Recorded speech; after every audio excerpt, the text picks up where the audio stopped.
Hello and welcome to Thought for February the 7th.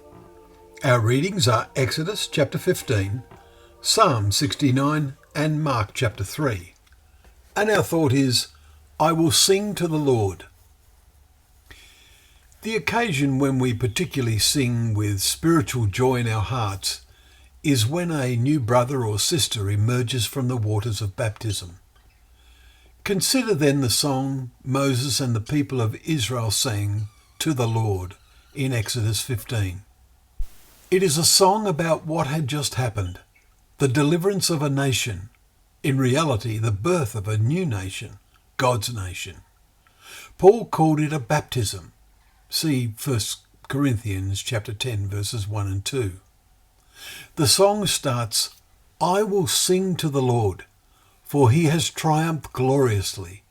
The horse and his rider he has thrown into the sea. The Lord is my strength and my song, and he has become my salvation. Verses 1 and 2. What we may overlook is that no one, except a select few, had the ability and opportunity to write at this stage of history.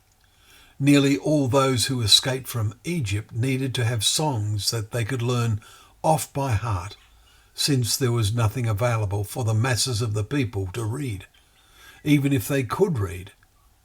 Today it is the opposite. There is too much, and so much of it is just junk food for the mind. So today's chapter gives us the hit song of that generation. Imagine the scene painted for us in verses 20 to 21. Then Miriam the prophetess, the sister of Aaron, took a tambourine in her hand, and all the women went out after her with tambourines and dancing. And Miriam sang to them, Sing to the Lord, for he has triumphed gloriously. The horse and his rider he has thrown into the sea. And as we read the detail of the song, consider what they sang about. Your right hand, O Lord, glorious in power, shatters the enemy. You have led in your steadfast love the people whom you have redeemed. You have guided them by your strength. Verse 6 and verse 13. It was a joy, a spirit of positiveness, comparable to the 3,000 that were baptized on the day of Pentecost. In Acts chapter 2 verse 41. We will read in coming weeks of their failure to maintain their faith in God that they were then praising so joyously. Were the things they were singing about really coming from their hearts?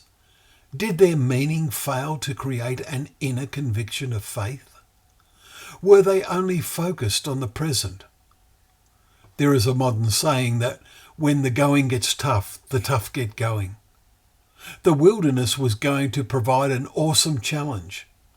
We shall read how the two faithful spies and also most of the Levites proved equal to the challenge. But the majority did not. A lesson for today? Well, our world is more than ever a spiritual wilderness. Many politicians are proud of passing ungodly laws.